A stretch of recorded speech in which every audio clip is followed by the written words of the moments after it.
దాని గురించి చెప్పు, నీకు ఏం ప్రాబ్లం, ఎలా స్టార్ట్ అయింది ఏంటి? 3 weeks బ్యాక్ బ్యాడ్మింటన్ ఆడుతుంటే షోల్డర్ డిస్లోకేట్ అయింది.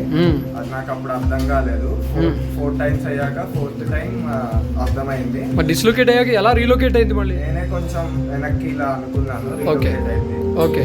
పెయిన్ ఉండడంతో మిమ్మల్ని కన్సల్ట్ చేశాను. సర్జరీ చేయాలని సజెస్ట్ చేశారు. ఆర్థోస్కోపీ.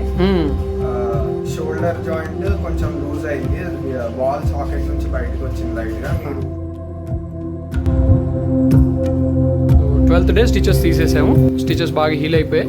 నీకు ఎలా ఉంది పెయిన్ కానీ స్వెల్లింగ్ కానీ? పెయిన్ ఆపరేషన్ సర్జరీ అయిన 2-3 days ఉంది, తర్వాత తగ్గింది. ఇప్పుడు కంఫర్టబుల్గా ఉందా? రైట్. మూమెంట్స్ కూడా చేయగలను.